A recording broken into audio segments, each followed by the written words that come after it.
हाँ जी प्यारे प्यारे बच्चों, सत श्री अकाल। देखो बच्चों, ਆਪਾਂ ਅਭਿਆਸ ਸੀਟ ਕੀ ਹੈ 4 ਅੱਜ ਕਰਨ ਜਾ ਰਹੇ ਹਾਂ। ਇਹ ਮੈਂ ਤੁਹਾਨੂੰ ਪਹਿਲਾਂ ਨਹੀਂ ਕਰਵਾਈ ਸੀ, ਠੀਕ ਹੈ। ਤੇ ਅੱਜ ਆਪਾਂ ਜਿਹੜਾ ਆਪਣਾ ਅਧੂਰਾ ਕੰਮ ਹੈ ਉਹ ਪੂਰਾ ਕਰ ਲਵਾਂਗੇ। ਬੱਚਿਓ, ਜ਼ਿੰਦਗੀ ਦੇ ਵਿੱਚ ਸਫਲ ਕੌਣ ਹੁੰਦੇ ਨੇ? ਜੋ ਕਿ ਆਪਣੇ ਨਾਲ ਖੁਦ ਨਾਲ ਵਾਅਦਾ ਕਰਦੇ ਨੇ ਕਿ ਮੈਂ ਇਹ ਕੰਮ ਜ਼ਰੂਰ ਕਰੂੰਗਾ। ਜੇਕਰ ਅਸੀਂ ਆਪਣੇ ਮਨ ਦੇ ਨਾਲ ਵਾਅਦਾ ਕਰ ਲਈਏ ਕਿ ਇਹ ਕੰਮ ਮੈਂ ਕਰਕੇ ਦਿਖਾਉਣਾ ਹੈ, ਤਾਂ ਅਸੀਂ ਕਦੇ ਵੀ ਜ਼ਿੰਦਗੀ ਦੇ ਵਿੱਚ ਹਾਰਦੇ ਨਹੀਂ। ਕਹਿੰਦਾ ਜਿੱਤੂੰਗਾ ਮੈਂ, ਇਹ ਖੁਦ ਨਾਲ ਵਾਅਦਾ ਕਰੋ। ਜਿੰਨਾ ਸੋਚਦੇ ਹੋ ਮਿਹਨਤ ਉਸ ਨਾਲੋਂ ਜ਼ਿਆਦਾ ਕਰੋ। ਤਕਦੀਰ ਭਾਵੇਂ ਰੁੱਸ ਜਾਵੇ ਪਰ ਹਿੰਮਤ ਨਾ ਹਾਰੇ। ਮਜ਼ਬੂਤ ਆਪਣਾ ਇੰਨਾ ਇਰਾਦਾ ਕਰੋ। ਜੇਕਰ ਬੱਚੇ ਸਾਡੇ ਇਰਾਦੇ ਮਜ਼ਬੂਤ ਹੋਣਗੇ ਤਾਂ ਜ਼ਿੰਦਗੀ ਦੀ ਕੋਈ ਵੀ ਸ਼ਕਤੀ ਸਾਨੂੰ ਹਰਾ ਨਹੀਂ ਸਕਦੀ। ਅਸੀਂ ਵੀ ਕੀ ਹੈ, ਮਹਾਨ ਬਣ ਸਕਦੇ ਹਾਂ। ਜੇਕਰ ਅਸੀਂ ਹਿੰਮਤੀ ਹੋਵਾਂਗੇ ਤੇ ਸਾਡੇ ਇਰਾਦੇ ਇੱਕ ਚਟਾਨ ਵਾਂਗ ਠੋਸ ਹੋਣਗੇ। ਮੈਨੂੰ ਲੱਗਦਾ ਹੈ ਕਿ ਮੇਰੇ ਸਾਰੇ ਬੱਚਿਆਂ ਦੇ ਜਿਹੜੇ ਇਰਾਦੇ ਨੇ ਉਹ ਕਿਨੇ ਵੀ ਇੱਕ ਚਟਾਨ ਵਾਂਗ ਠੋਸ ਨੇ, ਤੋਂ ਜ਼ਰੂਰ ਜਿੱਤਣਗੇ ਤੇ ਜ਼ਿੰਦਗੀ ਦੇ ਵਿੱਚ ਮਹਾਨ ਬਣਨਗੇ। ਠੀਕ ਹੈ ਬੱਚੋ, ਤੁਸੀਂ ਜ਼ਰੂਰ ਮਹਾਨ ਬਣੋਗੇ, ਜੋ ਕਿ ਹੈ ਵੀ ਅੱਛੇ ਢੰਗ ਦੇ ਨਾਲ ਆਪਣੇ ਮਾਤਾ ਪਿਤਾ ਦਾ ਅਤੇ ਅਧਿਆਪਕਾਂ ਦਾ ਕਹਿਣਾ ਮੰਨ ਕੇ ਸਮੇਂ ਦਾ ਸਹੀ ਉਪਯੋਗ ਕਰ ਰਹੇ ਹੋ। ਹੁਣ ਆਪਾਂ ਦੇਖੋ, ਪਹਿਲਾ ਪੈਰਾ ਕੀ ਹੈ ਸਾਡਾ ਪੰਜਾਬੀ ਵਿਸ਼ਾ। ਇਹ ਕੀ ਹੈ ਸਾਡੇ ਲਈ? ਸਾਡੀ ਮਾਂ ਭਾਸ਼ਾ ਹੈ, ਮਾਤ ਭਾਸ਼ਾ ਵੀ ਕਹਿੰਦੇ ਇਸ ਨੂੰ, ਅਤੇ ਕੀ ਹਰਮਨ ਪਿਆਰੀ ਭਾਸ਼ਾ ਹੈ। ਅਤੇ ਆਪਾਂ ਚਲੋ ਇਸ ਨੂੰ ਪੜ੍ਹਨਾ ਸ਼ੁਰੂ ਕਰਦੇ ਹਾਂ। ਦੇਖਦੇ ਹਾਂ ਕਿ ਪੈਰੇ ਦੇ ਵਿੱਚ ਕੀ ਲਿਖਿਆ ਗਿਆ। ਹਾਂਜੀ, ਇੱਕ ਕਿਸਾਨ ਦਾ ਘਰ ਇੱਕ ਝਰਨੇ ਦੇ ਕੋਲ ਸੀ। ਉਸਨੇ ਕਾਫੀ ਮੁਰਗੀਆਂ ਅਤੇ ਮੁਰਗੇ ਪਾਲੇ ਹੋਏ ਸਨ। ਘਰ ਦੇ ਨੇੜੇ ਝਰਨੇ ਦੇ ਕਿਨਾਰੇ ਇੱਕ ਚਿੱਟਾ ਹੰਸ ਵੀ ਰਹਿੰਦਾ ਸੀ। ਬਰਸਾਤ ਦਾ ਮੌਸਮ ਸੀ। ਇੱਕ ਦਿਨ ਕਿਸਾਨ ਬਿਮਾਰ ਹੋ ਗਿਆ। ਉਸ ਨੂੰ ਤੇਜ਼ ਬੁਖਾਰ ਚੜ੍ਹ ਗਿਆ।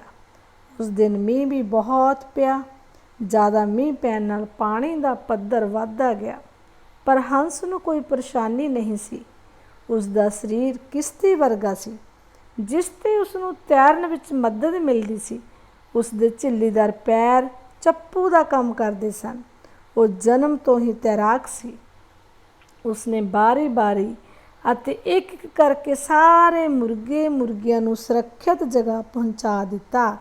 ਕਿਸਾਨ, ਮੁਰਗੇ ਅਤੇ ਮੁਰਗੀਆਂ ਬਹੁਤ ਖੁਸ਼ ਸਨ। ਉਹਨਾਂ ਨੇ ਹੰਸ ਦਾ ਧੰਨਵਾਦ ਕੀਤਾ। ਕਿਹਨਾਂ ਨੇ ਕੀਤਾ ਬੱਚੋ? ਮੁਰਗੇ ਅਤੇ ਮੁਰਗੀਆਂ ਨੇ, ਕਿਸਾਨ ਨੇ, ਹੈ ਨਾ। ਹੰਸ ਵੀ ਆਪਣੇ ਕੀਤੇ ਇਸ ਨੇਕ ਕਾਰਜ ਲਈ ਬਹੁਤ ਖੁਸ਼ ਸੀ। ਬੱਚੋ, ਨੇਕ ਕਾਰਜ ਹੁੰਦਾ ਚੰਗਾ ਕੰਮ ਜੋ ਅਸੀਂ ਬਿਨਾਂ ਕਿਸੇ ਲਾਲਚ ਦੇ ਕਰਦੇ ਹਾਂ ਅਤੇ ਦੂਸਰੇ ਨਾਲ ਕਿ ਉਸ ਨੂੰ ਫਾਇਦਾ ਹੁੰਦਾ ਹੈ, ਉਸ ਨੂੰ ਬੋਲਦੇ ਹਾਂ ਆਪਾਂ ਨੇਕ ਕੰਮ।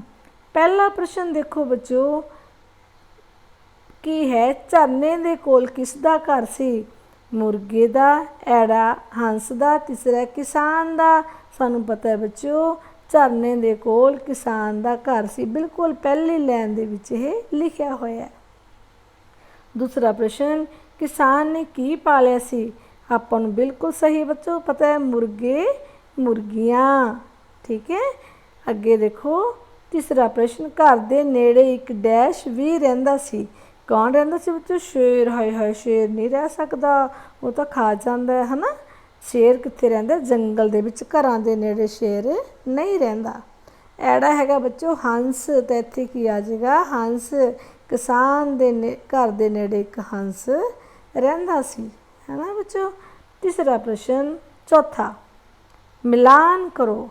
ਝਿੱਲੀਦਾਰ ਪੈਰ ਕਿਹਦੇ ਸੀ ਬੱਚੋ? ਕਿਹਦਾ ਕੰਮ ਕਰਦੇ ਸੀ? ਚੱਪੂ ਦਾ। ਤਾਂ ਅਸੀਂ ਝਿੱਲੀਦਾਰ ਪੈਰ, ਹੰਸ ਦੇ ਝਿੱਲੀਦਾਰ ਪੈਰ ਚੱਪੂ ਦਾ ਕੰਮ ਕਰਦੇ ਸਨ। ਕਿਸਾਨ ਕੀ ਹੋ ਗਿਆ ਬੱਚੋ? ਬਿਮਾਰ ਹੋ ਗਿਆ, ਤਾਂ ਕਿਸਾਨ ਨੂੰ ਅਸੀਂ ਬਿਮਾਰ ਦੇ ਨਾਲ ਮਿਲਾ ਦੇਵਾਂਗੇ। ਹੰਸ ਕੀ ਸੀ? ਇੱਕ ਬਹੁਤ ਚੰਗਾ ਤੈਰਾਕ ਸੀ। ਉਹ ਪਾਣੀਆਂ ਦੇ ਵਿੱਚ ਤੈਰ ਜਾਂਦਾ ਸੀ। ਸੱਸਾ ਹੈ ਮੁਰਗੇ ਮੁਰਗੀਆਂ ਨੇ ਕੀ ਕੀਤਾ ਬੱਚੋ? ਧੰਨਵਾਦ ਤਾਂ ਅਸੀਂ ਸੱਸੇ ਦੇ ਨਾਲ ਮੁਰਗੇ ਮੁਰਗੀਆਂ ਤੇ ਧੰਨਵਾਦ ਨੂੰ ਮਿਲਾ ਦੇਵਾਂਗੇ। ਸਾਨੂੰ ਬਿਲਕੁਲ ਪਤਾ ਹੈ ਕਿ ਸਾਡੇ ਉੱਤਰ ਬਿਲਕੁਲ ਸਹੀ ਨੇ। ਅੱਗੇ ਪ੍ਰਸ਼ਨ 5ਵਾਂ ਦੇਖੋ, ਜੇ ਕਿਸਾਨ ਦਾ ਕਿਸਾਨਾ ਹੈ ਤਾਂ ਪੈਰ ਦਾ ਕੀ ਹੋਵੇਗਾ ਬੱਚੋ? ਕਿਸਾਨ ਦਾ ਕਿਸਾਨਾ ਤੇ ਪੈਰ ਦਾ ਕੀ ਬੱਚੋ? ਪੈਰਾਂ। ਪੈਰਾਂ ਦੇ ਵਿੱਚ ਪਾ ਲੈ ਘੁੰਗਰੂ, ਹੈ ਨਾ, ਚੱਪਲਾਂ। ਅੱਗੇ ਦੇਖੋ ਬੱਚਿਓ, ਹੁਣ ਦੇਖੋ ਤਾਂ ਸਾਡਾ ਸੱਸਾ ਆਪਸ਼ਨ ਬਿਲਕੁਲ ਸਹੀ ਹੈ। ਅਸੀਂ ਅੱਗੇ ਚੱਲਦੇ ਹਾਂ ਸਾਡੇ ਹਰਮਨ ਪਿਆਰੇ ਵਿਸ਼ੇ ਗਣਿਤ 'ਤੇ, ਕਿਉਂਕਿ ਗਣਿਤ ਬਿਨਾਂ ਤਾਂ ਸਾਨੂੰ ਜ਼ਿੰਦਗੀ ਦੇ ਜੋੜ ਘਟਾਓ ਬਾਰੇ ਪਤਾ ਹੀ ਨਹੀਂ ਲੱਗਦਾ। ਦੇਖੋ ਬੱਚਿਓ, ਪਹਿਲਾ ਪ੍ਰਸ਼ਨ ਹੈਗਾ, ਹੇਠ ਦਿੱਤੇ ਗਿਣਤਾਰੇ ਧਿਆਨ ਨਾਲ ਦੇਖੋ ਅਤੇ ਸਭ ਤੋਂ ਛੋਟੀ ਸੰਖਿਆ ਦਰਸਾਉਣ ਦਾ ਗਿਣਤਾਰਾ ਚੁਣੋ। ਤਾਂ ਬੱਚੋ ਪਹਿਲਾਂ ਇਹ ਦੇਖ ਲੈਣਾ ਹੈ, ਕਿਉਂਕਿ ਸਾਰੇ ਤਿੰਨੇ ਦੇ ਚਾਰੇ ਗਿਣਤਾਰੇ ਨੇ, ਇਹਦੇ ਵਿੱਚ ਸੈਂਕੜੇ ਵਾਲੀਆਂ ਇਕਾਈ ਦਹਾਈ ਸੈਂਕੜਾ ਭਾਵ 100 ਵਾਲੀਆਂ ਸੰਖਿਆਵਾਂ ਨੇ। ਤਾਂ ਸਾਨੂੰ ਪਤਾ ਹੈ, ਅਸੀਂ ਇੱਥੋਂ ਲੱਗਦੇ ਹਾਂ। ਆਪਾਂ ਬਾਅਦ ਇਕਾਈ ਦਹਾਈ ਬਾਅਦ 'ਚ ਦੇਖਾਂਗੇ, ਪਹਿਲਾਂ ਅਸੀਂ ਦੇਖਾਂਗੇ ਸੈਂਕੜੇ ਸਭ ਤੋਂ ਕਿਤੇ ਵੱਧ ਨੇ। ਦੇਖੋ ਬੱਚੋ, 1 2 3 4 5, ਇਹ 'ਚ 5 ਸੈਂਕੜੇ ਨੇ। ਇਹ 'ਚ ਬੱਚੋ 1 2 3 4 4 ਸੈਂਕੜੇ ਨੇ। ਇਹਦੇ ਵਿੱਚ ਬੱਚੋ 5 ਸੈਂਕੜੇ ਨੇ। 1 2 3 4 5, ਇਹ 'ਚ 5 ਸੈਂਕੜੇ ਨੇ। ਤਾਂ ਸਭ ਤੋਂ ਬੱਚੋ ਜਿਸ 'ਚ ਕੀ ਹੈ ਸੈਂਕੜੇ ਘੱਟ ਹੋਣਗੇ, ਉਹੀ ਸੰਖਿਆ ਘੱਟ ਹੋਵੇਗੀ। ਇਹਦੇ ਵਿੱਚ ਬੱਚੋ 4 ਸੈਂਕੜੇ ਨੇ, ਇਕਾਈ 1 2 3 4, ਤੇ ਇਸ ਕਰਕੇ 400 ਵਾਲੀ ਸੰਖਿਆ ਇਹ ਘੱਟ ਹੋਏਗੀ। ਦੇਖੋ ਕਿਸ ਤਰ੍ਹਾਂ ਬੱਚੋ, 1 2 3 ਇਕਾਈ 'ਤੇ 3 ਹੈ, ਦਹਾਈ 'ਤੇ 1 2 3 4 5, ਦਹਾਈ 'ਤੇ 5 ਹੈ ਤੇ ਸੈਂਕੜੇ 'ਤੇ 4 ਹੈ। ਇਸ ਕਰਕੇ ਸਾਡੀ ਆੜਾ ਆਪਸ਼ਨ ਬਿਲਕੁਲ ਸਹੀ ਹੈ, ਕਿਉਂਕਿ ਇਹਦੇ ਵਿੱਚ 4 ਸੈਂਕੜੇ ਹਨ ਤੇ ਬਾਕੀ ਦੇ ਵਿੱਚ 5 ਸੈਂਕੜੇ ਹਨ। ਅੱਗੇ ਦੇਖੋ ਵੀ ਦੂਸਰਾ ਪ੍ਰਸ਼ਨ, ਅਮਨ ਦੇ ਘਰ ਦਾ ਨੰਬਰ ਹੇਠ ਦਿੱਤੇ ਸੰਖਿਆਵਾਂ ਦੇ ਵਿਸਤ੍ਰਿਤ ਰੂਪ ਵਿੱਚ ਕਿਸ ਨਾਲ ਮਿਲਦਾ ਹੈ? ਦੇਖੋ ਬੱਚੇ ਹੈਗਾ, ਉੱਪਰ ਕੀ ਲਿਖਿਆ? ਘਰ ਦਾ ਨੰਬਰ ਹੈਗਾ 559। ਤਾਂ ਅਸੀਂ ਦੇਖਣਾ ਵੀ ਕਿਹੜਾ ਸਹੀ ਹੈ, ਕਿੱਥੇ 559 ਬਣਦਾ ਬੱਚੋ? 500 + 50 + 9 559। ਤਾਂ ਸਾਡਾ ਕੀ ਹੈ ਵੀ ਇਹਦਾ ਘਰ ਕੀ ਹੈ? 559 ਊੜੇ ਦੇ ਨਾਲ ਮਿਲਦਾ। ਤਾਂ ਸਾਡਾ ਊੜਾ ਉੱਤਰ ਬਿਲਕੁਲ ਸਹੀ ਹੈ, ਕਿਉਂਕਿ ਇਹ ਕਿੰਨਾ ਆ ਗਿਆ? 500 + 50 + 90। ਇਹ ਕੀ ਹੋ ਗਿਆ ਵੀ? ਜੋੜ ਕੇ ਆ ਗਿਆ 640। ਇਹ ਵੀ ਨਹੀਂ ਹੈ। ਇਹ 500 5 ਤੇ 9 14, 514 ਹੋ ਗਿਆ। ਇਹ 5 ਤੇ 5 10 9 19, ਇਹ 19 ਹੋ ਗਿਆ। ਤਾਂ ਸਾਰੇ ਇਹ ਗਲਤ ਨੇ। ਊੜਾ ਆਪਸ਼ਨ ਬਿਲਕੁਲ ਸਹੀ ਹੈ। ਅੱਗੇ ਈੜੀ ਦੇਖੋ ਬੱਚੋ, ਤੀਸਰਾ ਪ੍ਰਸ਼ਨ ਕੀ ਹੈ ਵੀ ਹੇਠ ਦਿਖਾਏ ਕਰੰਸੀ ਨੋਟਾਂ ਦੇ ਮੁੱਲ ਦੇ ਬਰਾਬਰ ਕਰੰਸੀ ਨੋਟ ਕਿਹੜੇ ਹੋਣਗੇ? ਪਹਿਲਾਂ ਅਸੀਂ ਇਹ ਵਾਲਿਆਂ ਨੂੰ ਤੇ ਇਹ ਵਾਲਿਆਂ ਨੂੰ ਸਾਰਿਆਂ ਨੂੰ ਜੋੜ ਕੇ ਇੱਥੇ ਲਿਖ ਦਾਂਗੇ, ਦੱਸਾਂਗੇ। ਫਿਰ ਅਸੀਂ ਜਿਹੜੀਆਂ ਨੀਚੇ ਆਪਸ਼ਨਸ ਨੇ ਕਿੰਨੀਆਂ ਵੀ 4, ਚਾਰਾਂ ਦੇ ਵਿੱਚੋਂ ਦੱਸਾਂਗੇ ਵੀ ਇਹਦੇ ਨਾਲ ਦਾ ਜੋੜ ਇਹਨਾਂ ਵਿੱਚੋਂ ਕਿਸ ਦਾ ਹੈ। ਦੇਖੋ ਬੱਚਿਓ, ਪਹਿਲਾਂ ਲਿਖਿਆ 200 ਤੇ 200 400 500 600 650 660 665। ਇਹ ਬੱਚੇ ਆ ਗਏ 665। ਇਹ ਦੇਖੋ 200 ਤੇ ਇੱਕ 300 ਤੇ ਇੱਕ 400 450 470 475। ਤੇ ਸਾਰਿਆਂ ਨੂੰ ਜੋੜ ਕੇ ਬੱਚੋ ਕਿੰਨਾ ਆਏਗਾ ਆਪਾਂ ਦੇਖ ਲੈਂਦੇ ਹਾਂ। ਇਹ ਆ ਜਾਏਗਾ 1117। ਤੁਸੀਂ ਖੁਦ ਕਰਕੇ ਦੇਖਣਾ ਹੈ। ਤਾਂ ਹੁਣ ਆਪਾਂ ਇਹ ਦੱਸਣਾ ਵੀ ਕਿਸ ਦਾ ਜੋੜ 1117 ਦੇ ਬਰਾਬਰ ਹੈ। ਦੇਖੋ ਬੱਚੋ, ਇਹ ਕੀ ਹੈ? 500 600 605। ਬਿਲਕੁਲ ਗਲਤ ਹੈ, ਨਹੀਂ ਮਿਲਦਾ। 200 400 450 ਤੇ 20 70 470 ਬਿਲਕੁਲ ਨਹੀਂ ਹੈ। 500 ਤੇ 500 1000 1100 1110 1115 1117। ਤਾਂ ਬਿਲਕੁਲ ਬੱਚੇ ਈਡੀ ਆਪਸ਼ਨ ਕੀ ਹੈ? 1117 ਇਹਦੇ ਨਾਲ ਮਿਲਦਾ ਹੈ। ਇਸ ਕਰਕੇ ਸਾਡਾ ਈਡੀ ਆਪਸ਼ਨ ਬਿਲਕੁਲ ਸਹੀ ਹੈ। ਅੱਗੇ ਦੇਖੋ ਅਸੀਂ ਕਿੱਥੇ ਪਹੁੰਚ ਗਏ। ਮਿੰਟੂ ਕੀ ਕਹਿੰਦਾ? ਮਿੰਟੂ ਕਿੱਥੇ ਚਲਾ ਗਿਆ? ਅੱਜ ਦੇਖਦੇ ਹਾਂ ਮਿੰਟੂ ਕਿੱਥੇ ਗਿਆ ਵੀ। ਮਿੰਟੂ ਨੇ ਇੱਕ ਬੱਸ ਦੀ ਟਿਕਟ ਲੈਣ ਲਈ ਕੰਡਕਟਰ ਨੂੰ 200 ਰੁਪਏ ਦਿੱਤੇ। ਕੰਡਕਟਰ ਨੇ ਮਿੰਟੂ ਨੂੰ 50 ਰੁਪਏ 20 ਰੁਪਏ 10 ਰੁਪਏ 15 ਰੁਪਏ ਭਾਵ ਅਲੱਗ-ਅਲੱਗ ਕੀ ਹੈ ਟੁੱਟੇ ਹੋਏ ਆਪਾਂ ਕਹਿੰਦੇ ਹਾਂ ਖੁੱਲ੍ਹੀ ਚੈਨ ਵਾਪਸ ਕਰ ਦਿੱਤੀ। 50 70 80 85। बच्चों मिंटू ने दिते सी कंडक्टर नूं 200 ते कंडक्टर ने की करता मिंटू नूं विचों 85 रुपए की करते भी वापस कर दिते। की करते भी कंडक्टर ने मिंटू नूं इन्ने रुपए वापस किते। मिंटू ने टिकट किन्ने रुपए की खरीदी, तो जो आप देखांगे बच्चों 200 दे विचों असी ये घटा देंगे तो टिकट किन्ने दी आ गई बच्चों, घटा के 115 रुपए की। तो मिंटू ने किन्ने रुपए दिते जी कंडक्टर नूं 115 रुपए। ठीक है बच्चों। तो हुण अगे देखो 5वां प्रश्न, जेकर 18 गुणा, इत्थे देखो इत्थे असीं मूँह दे हसदे मूँह च लिखना भी किन्ना है। जेकर 18 नूं गुणा करके उत्तर 18 आ जावे तो असीं किस अंक दे नाल गुणा करिए। देखो बच्चों जेकर असीं 100 नूं 1 नाल गुणा करदे तो 100 आ जाएगा, जे असीं 1000 नूं 1 नाल गुणा करदे तो 1000 आ जाएगा। इस करके जदों असीं 18 नूं 1 नाल गुणा करांगे तो उत्तर 18 आ जाएगा। ਜਦੋਂ ਅਸੀਂ ਕਿਸੇ ਵੀ ਸੰਖਿਆ ਨੂੰ 1 ਦੇ ਨਾਲ ਗੁਣਾ ਕਰਦੇ ਹਾਂ ਤਾਂ ਉੱਤਰ ਵਿੱਚ ਕੋਈ ਵੀ ਫਰਕ ਨਹੀਂ ਪੈਂਦਾ, ਇਸ ਕਰਕੇ ਉੱਤਰ ਓਨਾ ਹੀ ਆ ਜਾਂਦਾ ਹੈ ਤੇ ਸਾਡਾ ਉੱਤਰ ਵੀ ਕੀ ਹੈ ਊੜਾ। ਜਦੋਂ ਅਸੀਂ 18 ਨੂੰ 1 ਨਾਲ ਗੁਣਾ ਕਰਾਂਗੇ ਤੇ ਸਾਡਾ ਉੱਤਰ ਆ ਜਾਏਗਾ 18। ਤਾਂ ਊੜਾ ਆਪਸ਼ਨ ਬੱਚੋ ਬਿਲਕੁਲ ਸਹੀ ਹੈ। ਨੈਕਸਟ ਦੇਖੋ ਆ ਗਿਆ ਸਾਡਾ ਸਬਜੈਕਟ ਕਿਹੜਾ ਆ ਗਿਆ ਬੱਚੋ ਇੰਗਲਿਸ਼। ਪਹਿਲਾਂ ਕੀ ਕਰਾਂਗੇ ਅਸੀਂ पैरे नूं चंगी तरह पढ़ांगे, पढ़ के फिर असी उत्तर देवांगे। देखो read the passage and answer the following question. हाँ जी, once in a jungle there lived a 3 friends. एक बार एक जंगल दे विच 3 दोस्त रहंदे सन। किहड़े किहड़े बच्चों? ए माउस एक चूहा, अ क्रो एक कां एंड ए डियर अते एक हिरन। The mouse lived in a hole. चूहा खुड विच रहिंदा सी। In an oak tree. Oak tree हुंदा बच्चे बबूल दा, बबूल दा रुख हुंदा जिहनूं कि आपां इंग्लिश दे विच ट्री की कहने आ ओक कहने आ। ठीक है, बबूल दे दरख्त दे विच की है भी ओह एक खुड दे विच नीचे रहिंदा सी। The crow lived in a nest in the tree. जिहड़ा कां सी ओह दरख्त दे उत्ते आलना बना के रहिंदा सी। The deer lived under the tree. Under हुंदा बच्चों हेठां नीचे, ते जिहड़ा हिरन सी ओह दरख्त दे रुख दे नीचे रहिंदा सी। The 3 friends always play together and had lots of fun. Together हुंदा बच्चों इकट्ठे, प्लेड हुंदा खेडना, लॉट्स ऑफ फन हुंदा बहुत सारा मज़ा करना, आनंद लैना। की है भी तिन्ने दोस्त बहुत हमेशा की भी हो रोज़ इकट्ठे खेडते ते बहुत सारा आनंद माणते। तो फर्स्ट क्वेश्चन हैगा where did the mouse live. चूहा कित्थे रहिंदा सी? बिल्कुल फर्स्ट आंसर सही है, इन अ होल। चूहा बच्चों खुड विच रहिंदा है, होल हुंदे खुड। सैकंड क्वेश्चन हैगा the 3 friends always dash together. डीप डूंगा, फन मजाक, हासा अगे प्लेड बच्चे की आएगा तो played. The 3 friends always play together.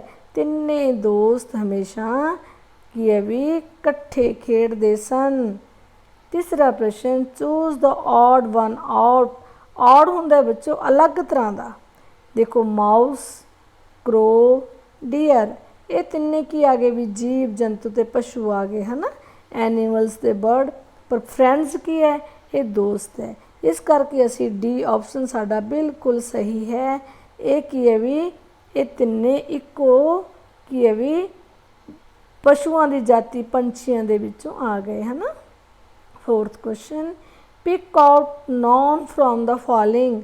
Non की हुंदा बच्चे तुहानूं पता ही है, नॉन किस नूं कहा जांदा? नेम, नाम नूं असीं नॉन कहंदे आ है ना। लिव्ड हुंदा रहना, फन मजाक, अंडर नीचे, होल, होल हुंदी है खड। तो बच्चों होल की है सही ऑप्शन है नाउन। होल की है नाउन है। फिफ्थ क्वेश्चन देखो चूज द करैक्ट वन। इन्हां दे विचों असीं सही लिखना भी किहड़ा है। The deer under lived a tree. देखो बच्चों कोई सेंस नहीं बनी इसकी है ना। अगे a tree lived under the deer. जिहड़ा रुख सी ओह की है भी हिरन दे नीचे रहिंदा सी। बिल्कुल गलत है, हिरन दे नीचे किवें रह सकदा रुख। ਸੀ ਦ ਡੀਅਰ ਲਿਵਡ ਅੰਡਰ ਏ ਟਰੀ, ਜਿਹੜਾ ਡੀਅਰ ਸੀ ਉਹ ਰੁੱਖ ਦੇ ਨੀਚੇ ਰਹਿੰਦਾ ਸੀ। ਬੱਚੋ ਬਿਲਕੁਲ ਸਹੀ ਹੈ। ਸੀ ਆਪਸ਼ਨ ਡੀ ਦੇਖਦੇ ਹਾਂ, ਦ ਡੀਅਰ ਲਿਵਡ ਅੰਡਰ ਟਰੀਜ਼। ਦੇਖੋ ਬੱਚੋ ਬਿਲਕੁਲ ਗਲਤ ਹੈ, ਨਾਲੇ ਟਰੀਜ਼ ਨਾਲੇ ਬਹੁਤੇ ਰੁੱਖ ਪਾਰਕ ਹੈ, ਨਾਲੇ ਪਾਰਕ ਹੈ ਇੱਕ, ਇਸ ਕਰਕੇ ਦੋ ਚੀਜ਼ਾਂ ਕਦੇ ਵੀ ਨਹੀਂ ਆ ਸਕਦੀਆਂ। ਠੀਕ ਹੈ, ਸਿੰਗਲਰ ਵੀ ਦੇ ਰੱਖੇ, ਪਲੂਰਲ ਵੀ ਦੇ ਰੱਖੇ, ਇਸ ਕਰਕੇ ਗਲਤ ਹੈ। ਤਾਂ ਸਾਡਾ ਸੀ ਆਪਸ਼ਨ ਬਿਲਕੁਲ ਸਹੀ ਹੈ। ਚਲੋ ਅੰਗਰੇਜ਼ੋ, ਹੁਣ ਆਪਾਂ ਕੀ ਚੱਲੀਏ ਹਰਿਆਣੇ ਨੂੰ ਚੱਲਦੇ ਹਾਂ। ਪਕੜੋ ਬੱਸ ਤੇ ਚੱਲੀਏ ਮਹਾਤਮਾ ਗਾਂਧੀ ਜੀ ਕੋਲ ਕੀ ਕਹਿੰਦੇ ਨੇ, देखो भी। हाँ जी, निम्नलिखित पैरे को पढ़कर प्रश्नों के उत्तर लिखिए। हाँ जी, पहला असीं की करना है बच्चों, पैरे नूं पढ़ना है ना अच्छी तरह। एक दिन एक व्यक्ति महात्मा गांधी जी से मिलने के लिए आया। उसने उनके पास 3 बंदरों की मूर्ति देखी। उसे देखकर वह हैरान सा रह गया। एक बंदर ने दोनों हाथ आंखों पर रखे हुए थे, दूसरे बंदर ने अपने दोनों कानों को दोनों हाथों से बंद कर रखा था, तीसरे बंदर ने दोनों हाथ मुंह पर रखे हुए थे। वह व्यक्ति हैरानी से बोला, बापू ये सब क्या है? बापू बोले, यह सब मेरे गुरु हैं। वह समझा नहीं, बोला, बापू ये सब आपके गुरु कैसे हैं? बापू ने समझाया, देखिए, पहला मुझसे कहता है बुरा मत देखो, दूसरा कहता है बुरा मत सुनो, और तीसरा कहता है बुरा मत कहो। बापू के उपदेश में इतनी सरलता देखकर व्यक्ति समझ गया कि हम सभी को उनके उपदेशों को पालन करना चाहिए, सारी बुराइयां अपने आप ही दूर हो जाएंगी। हाँ जी बच्चों, महात्मा गांधी जी क्या कहते थे, बोलो, कि कभी भी हमें किसी को बिना देखे बिना सुने, ठीक है बच्चों, बिना देखे बिना सुने कभी कुछ नहीं कहना चाहिए। ठीक है, किसी की बुराई करना बहुत ही बुरी बात है। क्या बोलते हैं, कहते आंखों देखे बिना, कानों से सुने बिना कभी भी हमें किसी को बुरा मत कहना चाहिए, यह एक बुरी आदत है। प्रश्न पहला देखो, बापू के उपदेश की सरलता देखकर व्यक्ति समझ गया। वाक्य में सरलता शब्द का विलोम शब्द क्या होगा?